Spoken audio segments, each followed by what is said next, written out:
Thank you so much for that kind introduction, and it's great to be here today. Thanks for sticking around to this last session to hear a little bit about some of the critical updates for ACSM exercise professionals. For those of you that are ACSM professionals, anyone in the room, are you certified? Thank you so much. And for those of you that might be thinking about getting certified, hopefully today will convince you that earning a professional certification is worthwhile. And while I feel very strongly about the strength and the importance of ACSM certifications, I think that getting the certification that supports where you want to go with your career, that supports the people and profession that you want to be a part of, is also a consideration. And so while I love ACSM certs and I believe in them strongly, I also want you to pick the cert that's right for you. And so, like Dr. Bolani said, I'm an associate professor at the University of Rhode Island. I'm also the graduate director. And today I'm sort of representing the American College of Sports Medicine CCRB, or Committee on Certification and Registry Boards, as the immediate past chair. And so I spent 3 years heading the executive committee, so working with all of the chairs of the different certification subcommittees, along with our international committee and our ethics committee, trying to figure out what are the best changes that we can make and how can we move the exercise profession forward from a certification perspective. And prior to that, I spent 6 years as a member of the exercise physiologist certification committee. And so what we'd like to have you take from today is those of you that are in a formal exercise science undergraduate or master's program, why is that important? And why should individuals who are in those programs and those who are running those programs, what's important about academic accreditation? And so we'll talk a little bit about that. And then we'll talk about how ACSM certification is moving forward to try to make sure that ACSM is a cornerstone of your professional development. So from the time you're studying for your exam, to passing your exam, to taking your first job, and then moving up the ladder, how can ACSM be a valuable resource to you? And if you don't feel that ACSM is a valuable resource to you, what can ACSM do to make that happen? And so that's really where the vision of the CCRB is really headed. And so just to align us with today's theme, really what certification is in terms of moving the profession forward is certification is going to be the cornerstone of moving this idea that exercise professionals should be reimbursed for their work. You're highly qualified, you're highly skilled, and you're valuable. There are sectors that cannot function without highly trained, certified exercise professionals. And so today we're gonna talk about some of the steps that the national organization is taking to really make sure that it can become reality that exercise professionals can be reimbursed. Those of you that have been working in the field or involved in certification and education for a long time know that this has been a decades-long mission. So some of this may not feel at all new to you, and some of it might actually feel a little bit frustrating, like why are we still talking about this? And so I want to say that I hear you, I know your frustration, I feel your frustration, but please don't give up, and we're gonna keep moving this forward, and I'm happy to hear any feedback you have at the end of today's talk.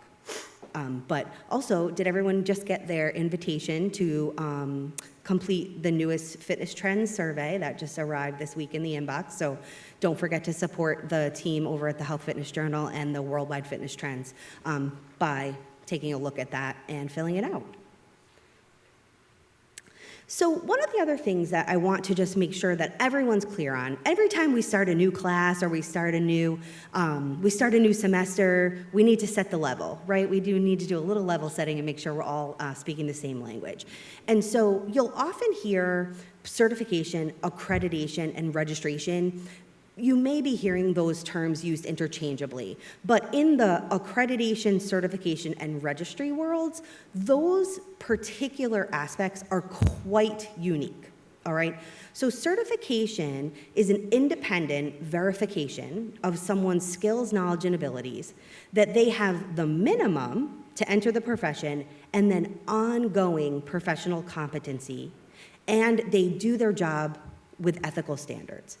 And if they don't, that certification would be rescinded. And so certification is what the American College of Sports Medicine, the National Strength and Conditioning Association, the American Council on Exercise, they all offer certifications. Any certification that you sit for and earn should have some type of accreditation backing that certification adheres to the minimal standards that make sure that you are safe and effective to go out and perform that job on the first day of your job, all right? And so accreditation is an independent verification that an organization can do that activity. And so for ACSM, there is a accreditation organization that certifies and confirms that ACM certification meets all these standards.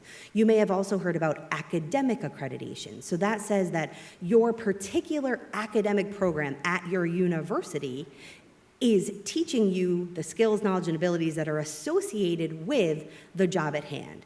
And then there's also university accreditation that makes sure that your university is providing degrees that are in line with the standards that are necessary for safe, effective public engagement. So accreditation can be addressed on several different levels. And finally, registration is a unique and important aspect of trying to get reimbursement for exercise professionals. And so registrations are a public-facing resource. And if you are listed in this particular registration, it means that you are in good standard with your accrediting body and your certification. And so it means if someone's on a registration, it means that you've demonstrated competency of professional practice and that you continue to engage with continuing education. So you're earning continuing education credits and maintaining your certification. So while it might feel a little silly to spend this much time talking about those things, I think it's important because advocacy is based on, for the exercise professionals, advocacy is based on people earning a certification that is accredited, and that certification results in the listing of you on a public-facing registration. Oh, did I go back? I'm so sorry. This is just such a great slide. We should look at it again, right? Okay.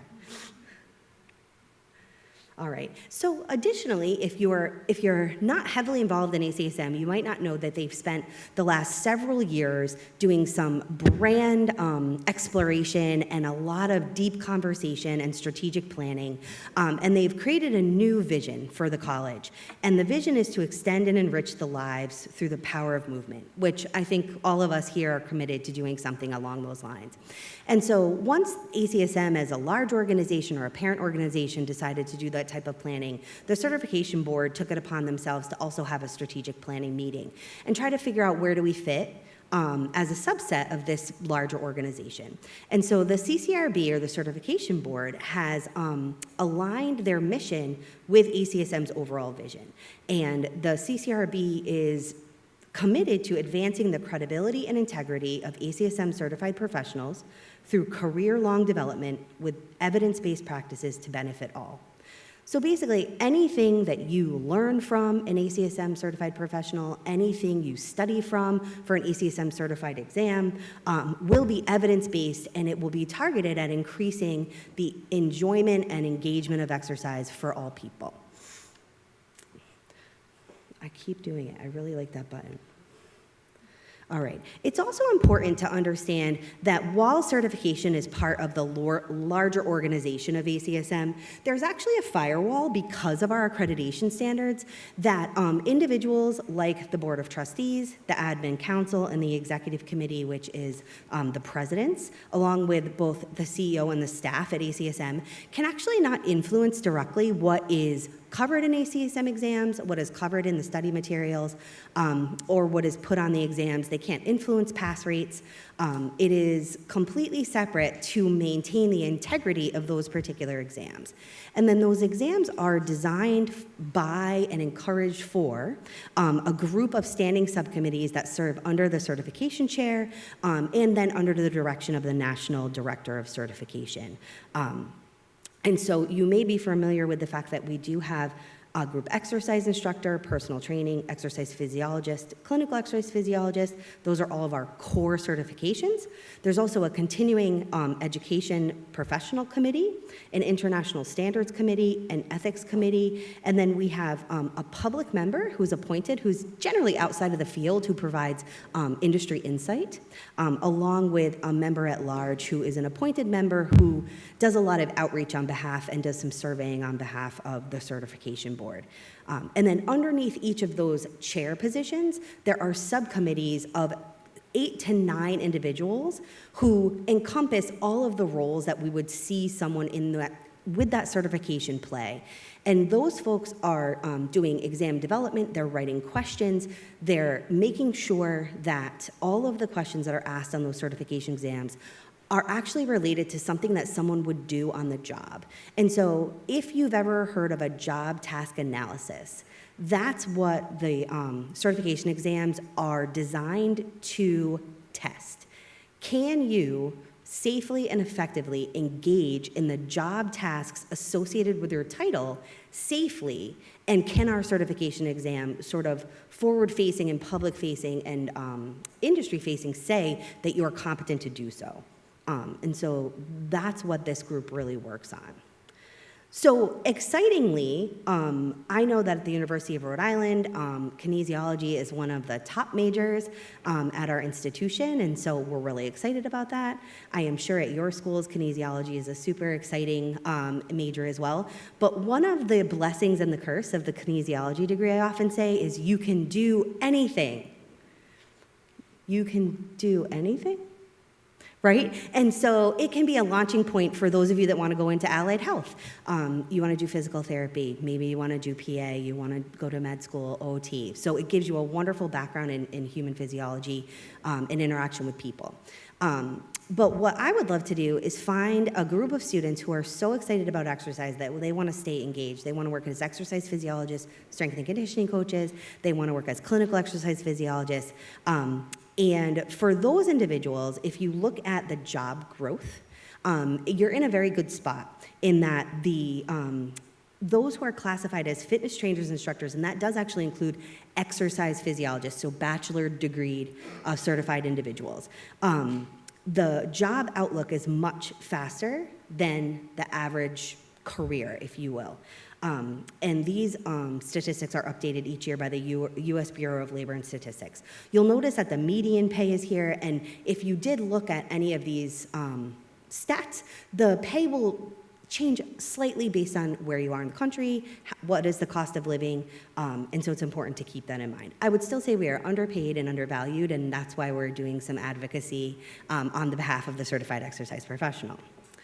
ACSM offers 3 certifications that would be classified in this particular U.S. Bureau of Labor and Statistics categorization. And listed here are all of the requirements. And so those of you that are undergrads, do you currently have a certification? Okay, those of you that do, that's amazing. You have to be 18 years old, have a CPR certification, and have a high school diploma. And if you're in college, we know you're most likely have all of those things. So what I would like to tell the rest of you that do not currently have a certification is that you are certainly qualified to do so, and you should do so, because you're going to gain paid experience that's going to put you ahead of your colleagues no matter where you're going. No matter what your next step is, whether it's professional education, graduate school in exercise physiology, going out into the workforce, if you can work in your campus recreation center, if you can work at a local fitness facility, you're going to be utilizing every day the information that you're using in your classes. You're going to figure out what things are theoretically great, like we learn in the classroom, and what's practically great, right? And those things don't always go together. And while I will always make my students learn about the Krebs cycle because it is important, does your client care about the Krebs cycle? Probably not, right? So it's important for your background information, but you should get out there and start using your skills and using your knowledge while you're still in school. Because if you go up for a critical internship and you have a certification and the next person, you're tied on every other thing, and you have work experience and a certification, you've shown that you can pass a national accrediting exam that shows you prepare, that shows you care, and that shows you've actually put some buy-in into this because it does cost money, right? So that's effort. It shows your values slightly if that's something you can afford, right? I'm not trying to say, hopefully you guys know that I'm very sincere in my belief in this. But you can show yourself ahead and get that and get work experience while you're in school. And so I just think that's great. And so I always say use certification to get experience so you can get an even better experience. And I just speak from experience when I say that, in that I was very lucky to have assistantships when I was a master's student as well as a doctoral student. So that meant I didn't pay my tuition and I got a stipend. And what I did in both of those situations was I ran older adult exercise groups. And I was ahead of the competitors that were also applying for these positions because I, A, had a certification, and B, had work experience. So my bosses and my colleagues knew that I was already coming in prepared to do the job. Now, I needed to learn the nuances of the clients that we were working with, right, and the places that we were, but they well understood that I had these particular qualifications. So if possible, I really encourage you to take advantage of that. And all of these can be, your GEI and your CPT can be done while you're getting your college education, and your exercise physiology certification can be taken during your last semester of your degree granting institution, and or immediately after. And I encourage you to do it right after, because you're never gonna be as ensconced with studying skills and with that information as you will right then. And so if we look to the clinical exercise physiologist, which you can take that certification for ACSM with either a bachelor's degree or a master's degree, I'll show you some data that might convince you to maybe stick around for a master's and then take the exam. But this is also this has an outlook of faster than average job growth. And this is where the real call for advocacy for exercise professionals has somewhat come out of this group. And while I believe that we should be advocating for all fitness professionals to be paid a fair wage and to be supported, because these folks generally have a higher level of degrees, if you will, this is sometimes where you can get a little bit of extra oomph in when you're trying to advocate. But the challenge is that we don't have critical mass of numbers of individuals that are certified as clinical exercise physiologists to really make a difference. And so we can have lots of philosophical discussions about this afterwards if you like. I've been on many phone calls with screaming individuals, so let's do it. Let's go for it. It'll be great. But what's great about this, let me go back real quick, is that there is faster than average job growth. Generally, the pay is higher, and there's going to be greater number of jobs. And one of the most, I don't want to say exciting, but one of the most interesting things about the growing older adult population that Dr. Garber talked about is that there is going to be a greater number of individuals who are going to need supervised exercise advice. And they're going to want to exercise in places where people have been educated and trained to understand their unique challenges. And I think that goes along with what Dr. Jakisik said earlier this morning as well. And so clinical exercise physiologists are typically individuals that are trained to work with a special population, older adults, individuals with neurodegenerative diseases, those that are trying to use exercise as a management tool for their chronic condition. And we know that if people are relatively young and stable and healthy and already exercising, there's a number of exercise professionals who are well qualified to work with them. But the clinical exercise physiologist typically has a very niche understanding of that particular condition and knows the value of individualized exercise prescription. And we should all know that, right? But no one case of Parkinson's disease is the same. And so we need to know enough about Parkinson's disease when working with people with Parkinson's to make that happen. So just keep that in mind. But I do think that the growing number of older adults is really going to highlight that these professionals are necessary and our advocacy is well warranted. And so for those of you that might be thinking about clinical exercise physiology, you need to have a master's degree in clinical exercise phys and 600 hours of hands-on clinical experience that you document. Or if you have a bachelor's degree, you can sit for that certification once you have 1,200 hours. And the reason why we have lots of debates on the certification board about these hours of experience, is this really necessary? And what they found is the greater number of hours one spends in these clinical environments, the more likely you are to pass the exam. And so there's something about utilizing the skills in a real life manner that's really making that information stick, if you will. Again, lots of debate on that. We can do it anytime. But I did want to point out that New York, since we're here, has one of the higher mean ranges for wages of exercise physiologists, and one of the greater concentrations of industry placements for exercise physiologists. So if this is somewhere that you're considering sticking around for after your education, you're in a good spot. I also know that it costs a lot of money to live here as well, so let's keep that in mind. But also, what I really want to emphasize is that the certification board and those on each of those certifying subcommittees is really excited about trying to make sure that ACSM professionals are well respected, well compensated, and well known throughout the healthcare sector. And so we reorganized in 2019 to make sure that everyone was as represented as they could be. And then in 2020, to some people's excitement and to some people's disappointment, ACSM announced that programmatic academic accreditation by the Coalition on the Accreditation for the Exercise Sciences will be required for individuals. So you need to graduate from a program that's programmatically accredited by, in 2027, you'll be required to graduate from a program that's accredited to take any of the degree requiring certifications, including the exercise physiologist and the clinical exercise physiologist. And I'll talk about why that's an important step. Because it's directly related to trying to advocate for the profession.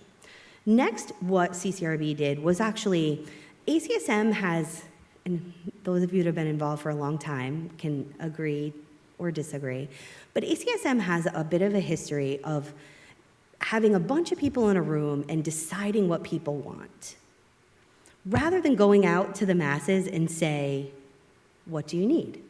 And so CCRB took a different approach and actually surveyed all of the current exercise professionals and actually was able to access individuals who had maybe accessed study information but never followed through on taking their exam, and asked them, what do you want? What do you need to remain competent and qualified, and what do you need to move forward in your careers as certified exercise professionals?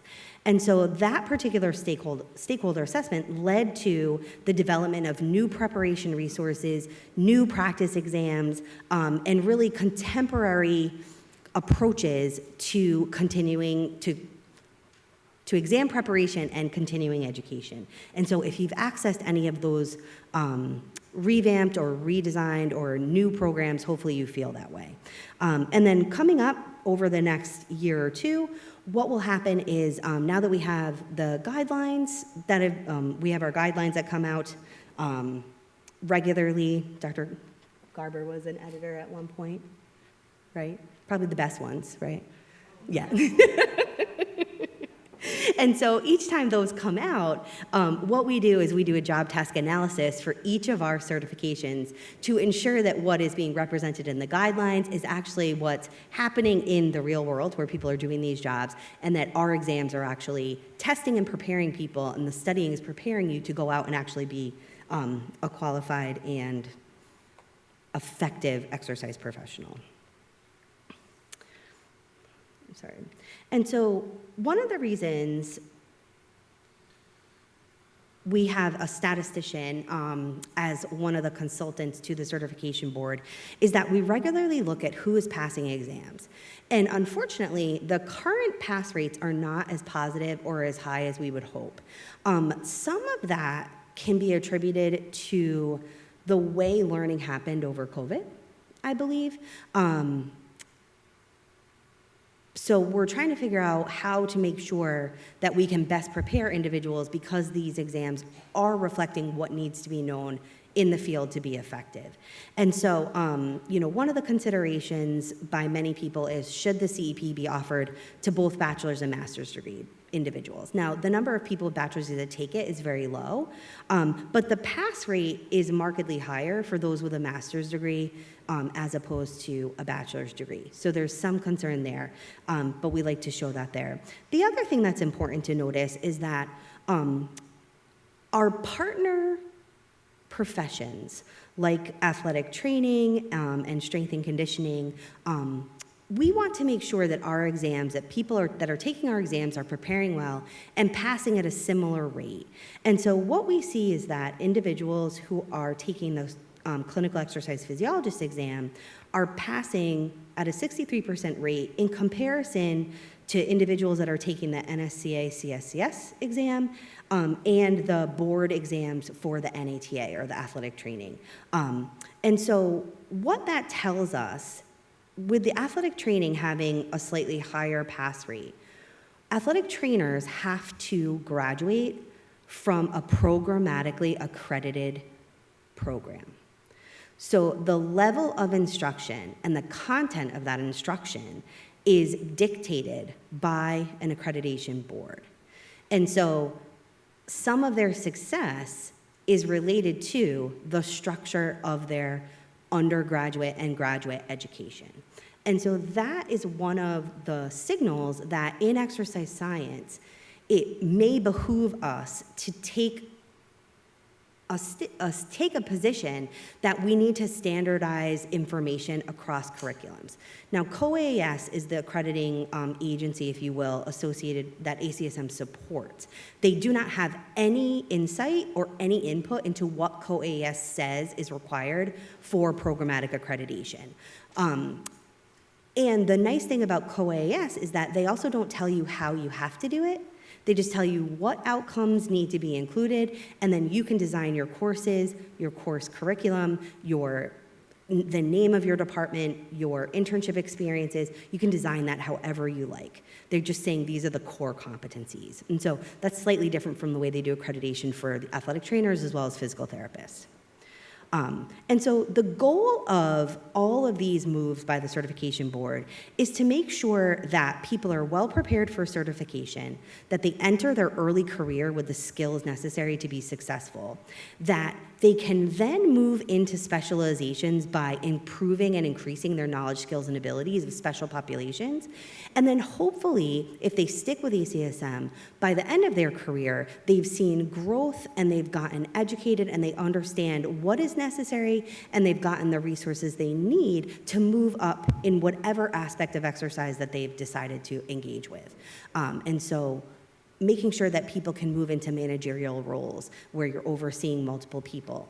And so that's really the ultimate goal of the CCRB, is to make sure that ACSM is your professional home across your entire career. And so what they're really interested in doing is thinking about something like credential stacking.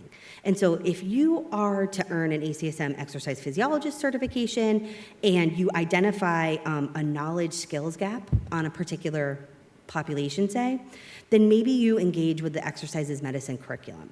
And once that happens, you then can get credentials or certificates rather than certifications that help you to increase your knowledge, skills, and abilities of working with individuals with different chronic conditions.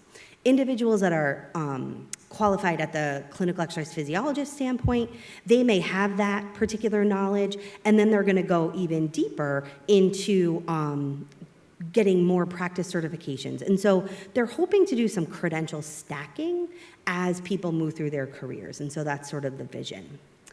And then where the advocacy part comes from is that for decades now, clinical exercise physiologists and exercise physiologists and those in academia have really been advocating for the knowledge, skills, and ability and the depth of education and the depth of knowledge to be acknowledged in the industry as well as by those of us that are teaching in these programs. And so a critical point came when Dr. Bill Krause, does anyone know Bill? He's a really wonderful guy.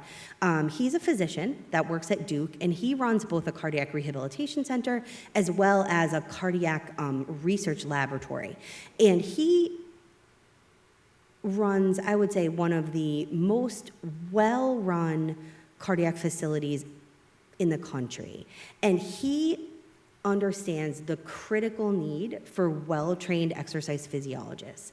And while nurses and doctors are also critical to that going forward, it's the exercise physiologists that are making cardiac rehabilitation run.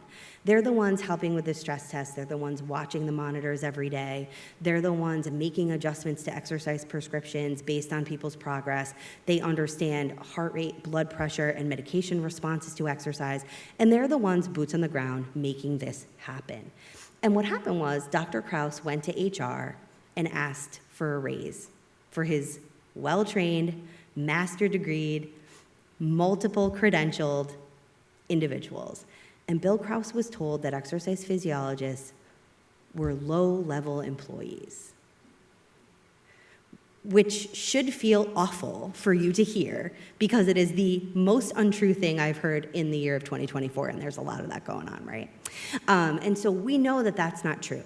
But how do we integrate with human resource departments to make people understand that bachelor's and master degrees exercise physiologists have just that, a degree that allows them to practice a very unique skill set? And how do we take critical mass and interest in this and move this forward?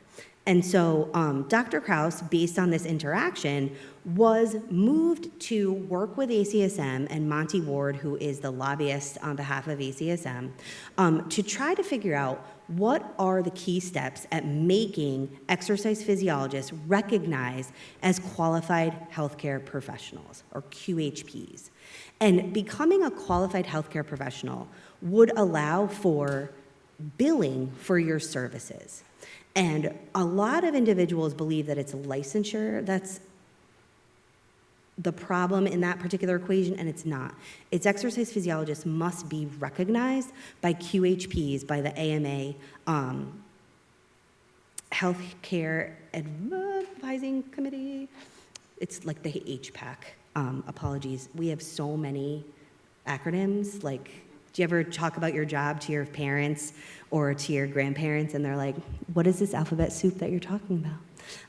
But yes, you're there. So the road to the qualified healthcare professional, or getting exercise physiologists recognized as QHPs, it's going to take academic accreditation. So via CAHEP, via COAS, we have to have a critical mass of institutions preparing bachelor's and master's degree professionals to have academic accreditation. You have to prove that everyone that calls themselves an exercise physiologist has a similar knowledge, skills, and ability and training. That is what separates athletic trainers, physical therapists, and nurses from exercise physiologists. Anywhere you take a nursing curriculum, you're going to have to learn and show and demonstrate particular skills. And the way they do that is through accreditation and a board exam. The way we can start doing that is through academic accreditation and certification.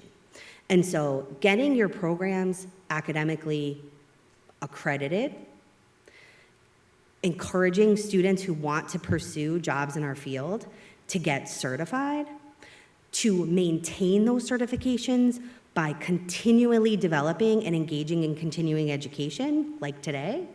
And that certification then serves to provide an increased and enhanced registration that allows the government and other entities like HR to go to a public-facing set of institutions and find out how many people have this qualification. If I need this person, where do I go? I go to the registry, all right? And then once that's in place, which it is, we're really working towards a lot of these steps. There's then a push by US reps and the Physical Activity Alliance to create what's known as a National Exercise Referral Framework.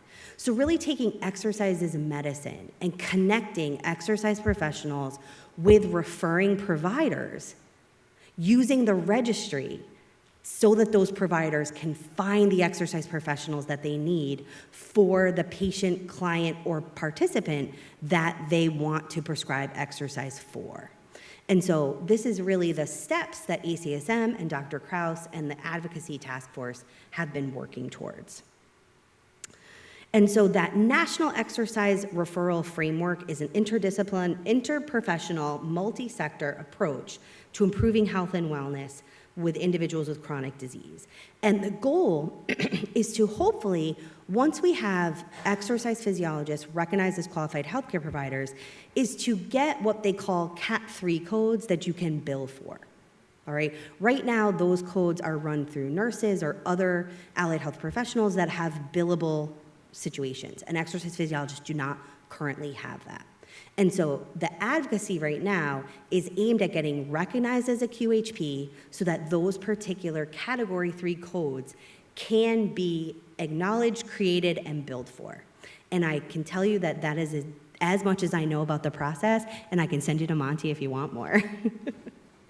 And so something like this being implemented at the national level, where there is a referral source, and then there's some sort of assessment for us to know what type of intervention is necessary.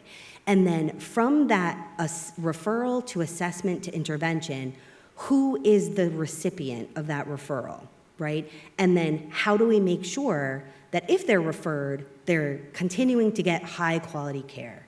And so this particular figure is published from a paper that came out in 2016. And so this is still in process. People are still working on this. But eventually, we're hoping that this sort of system can exist in the United States. And then there would be some sort of referral algorithm that would let people know, the referring providers, let them know who should you be providing to this referral. And so if people need a high level of oversight versus a medium level of oversight versus a low level, and that's generally related to their risk of death during exercise, right? Or risk of cardiac event. And so you can see here that they've actually laid out which roles and credentials, what type of academic credentials, and what kind of settings that these referrals might take place in. And so this is really, hopefully, the future of where our profession is going, and we'll be able to get there through some wonderful advocacy.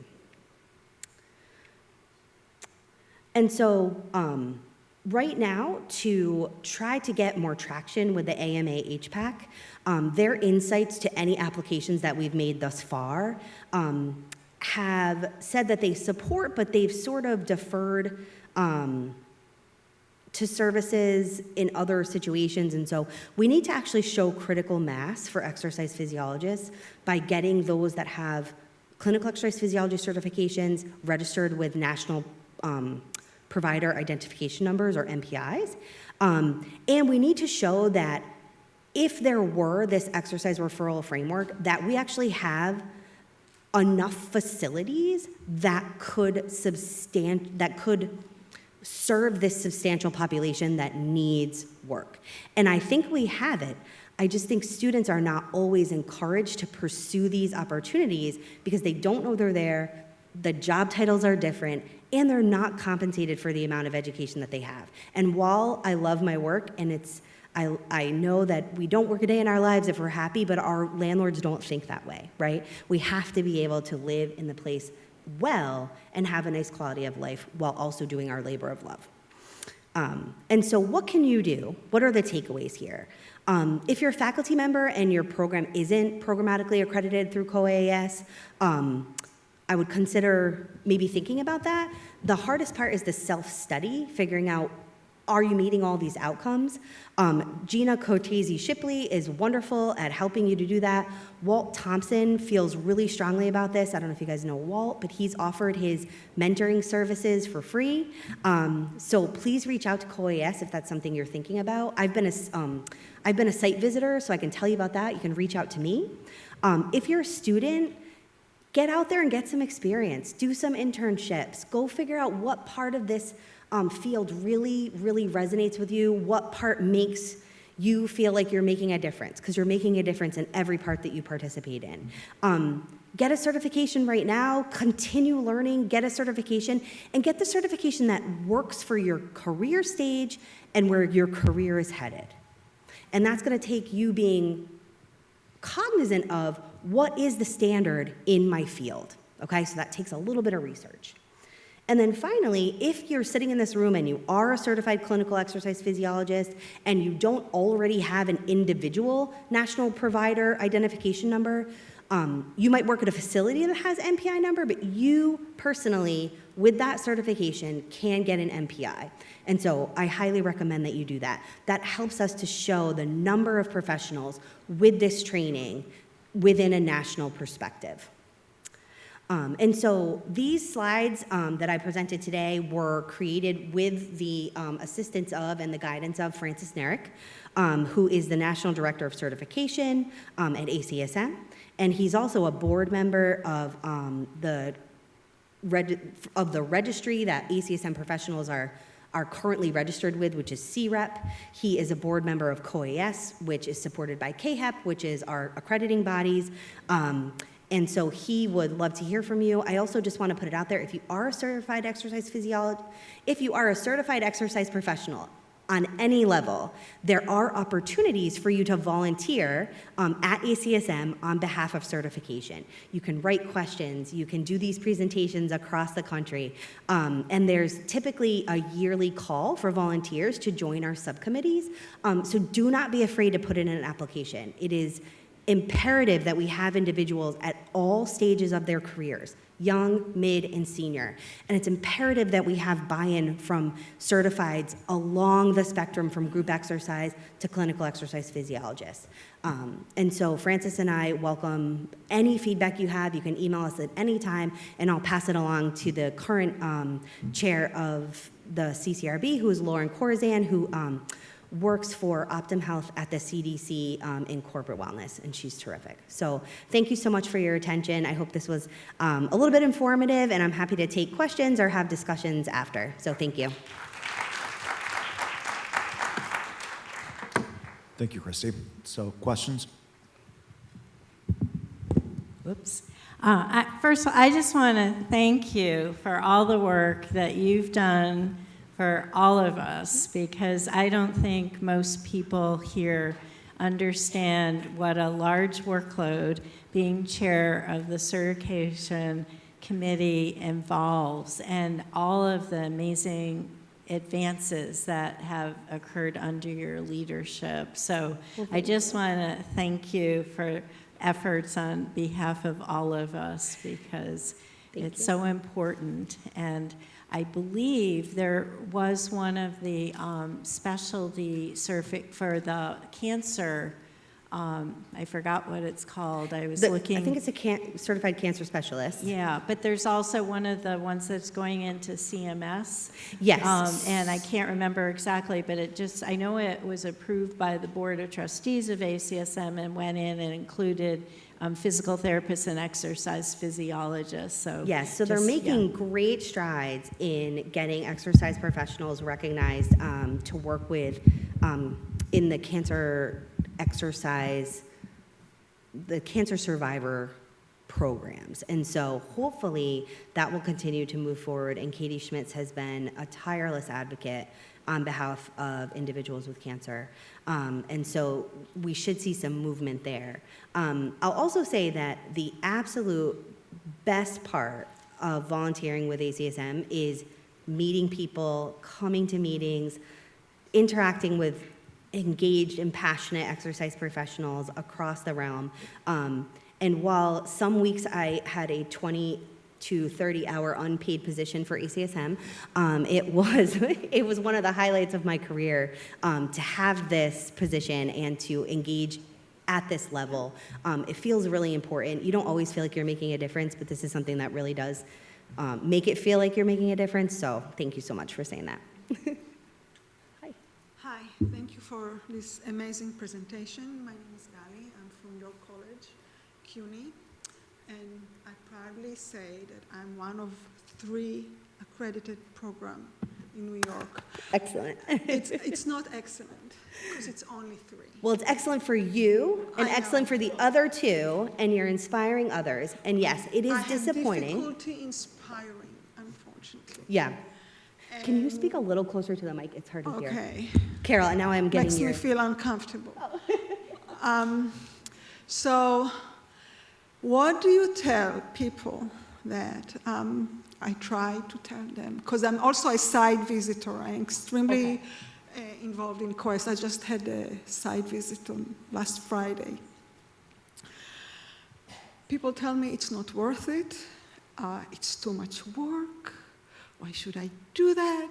And you know what? NACA is going to require the same for the CACS. Why do we have to butt head in this situation? Can we work together? Because some people do not accredit their program because they're waiting for the CACS. And it will not elevate our program. And also I want to know if I missed it, do exercise physiologists, not clinical exercise physiologists, can they also have an NPI? So not at this juncture. Exercise physiologists cannot get an NPI, in my understanding. I can clarify that, though. And the CASCI-COAS debate has been going on for a long time. It started well before my venture into this advocacy. And I'm not sure where the disconnect came from.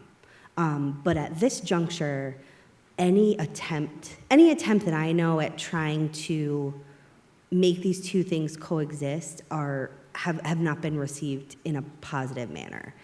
And so, my program values both organizations and both industry outputs. So we're actually pursuing certification. We're getting accredited in both. But I understand that's possible for us, right? We have administrative support. We have a large enough faculty where that administrative load gets distributed. And we have people that are actively involved in both ACSM and NSCA. And so I'm in a unique situation where all the players are generally, aligned. I think what I do say to people who say it's not worth it is that we're in a circular pattern here where because we don't have accreditation, we don't have national recognition, we don't have brand recognition, we don't have jobs. So then they say, well, I encourage my students to do other things with their kin degree because there's no jobs. Well, there's no jobs because there's no accreditation, meaning that there's no recognition, which means that we can't advocate at the level of the government for payment. And so until we get out of this circle and until we get enough buy-in from people who are okay with the fact that, yes, it's a little bit more work, the hardest part is the initial self-study, right? Once that's done, it's sort of like survey your graduates and do the best that you can, right? Like, we have over 200 graduates a year, so we do not get 100% return rates on our graduate surveys, right?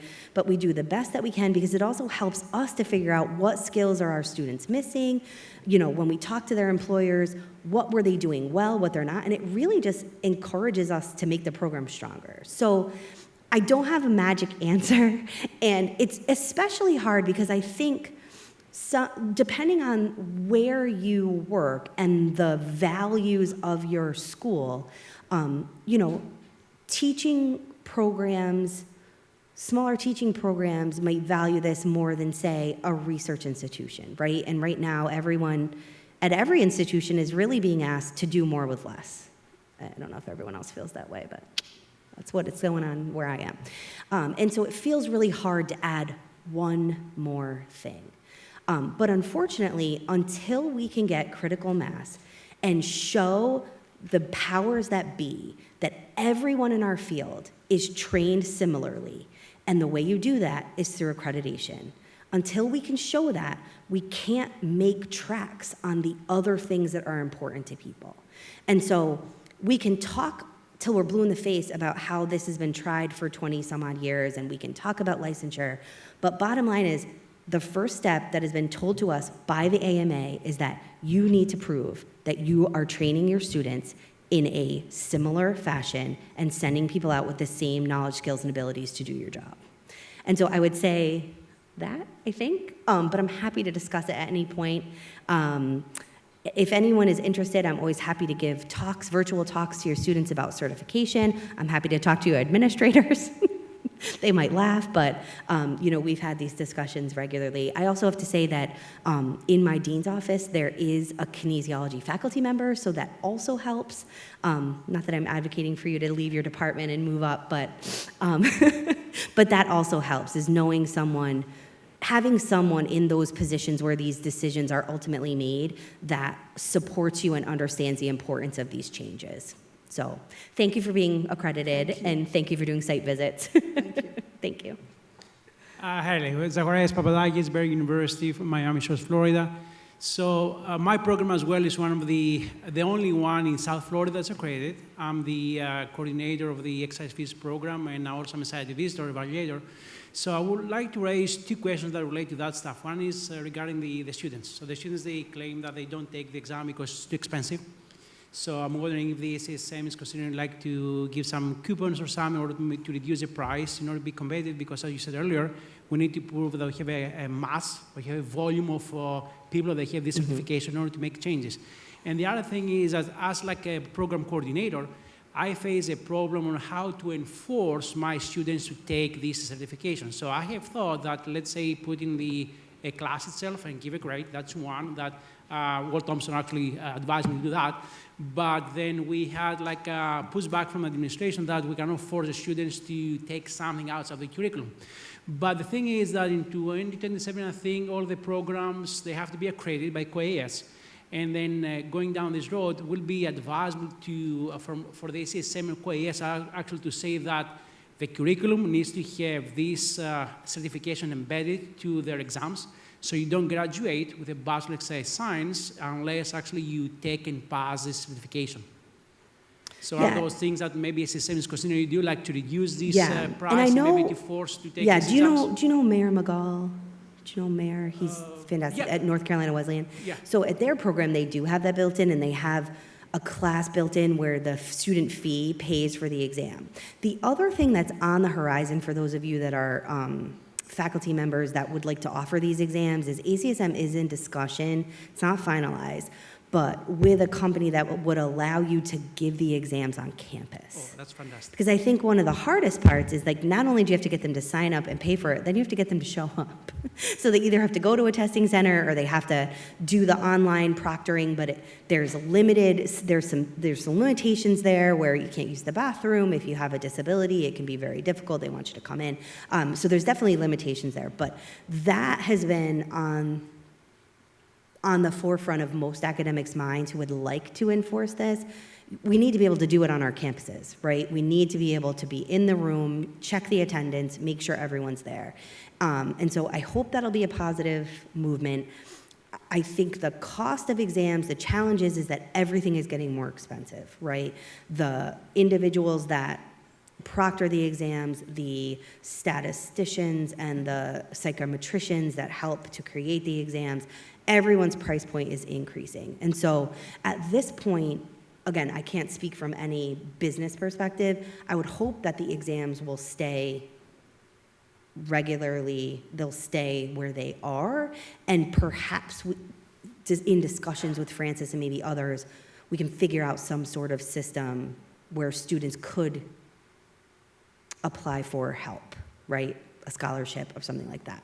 And so we can certainly bring that back to him. I also just want to put out there, for those of you who are faculty members who are not currently certified, if you're interested in becoming certified, please let me know, because I can connect you with ACSM and they may be able to give you a reduced rate for your certification exam. Thank you so much. Yeah, thank you. Hi, thank you so much for this.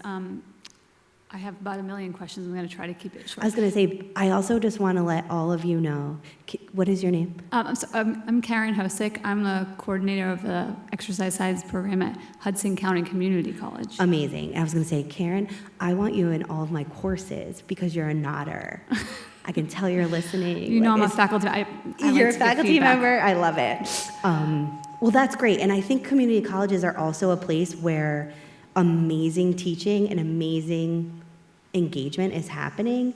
And it's a place where students can get the education they need to get a job right away, or they can get preparation for something they want to do in the future. So I don't know if you know Paul Gallo, but he's at Norwalk Community College, and he's heavily involved in ACSM at both the national and the regional level. So I can connect you at some point if you like.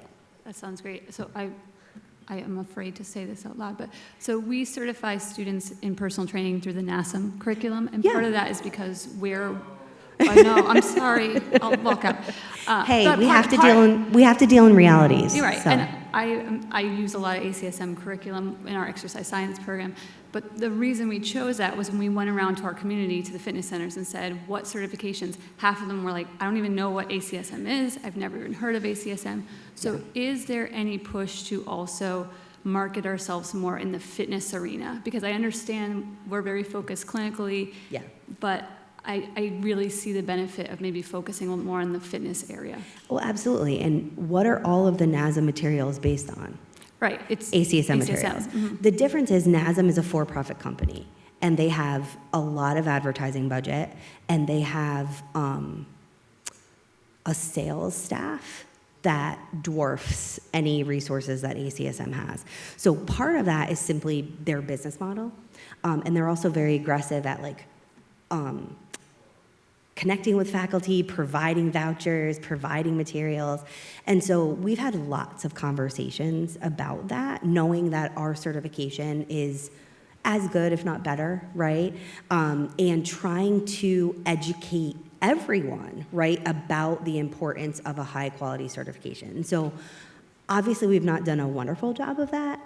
I want you to know that it is at the forefront of the CCRB's mind all the time.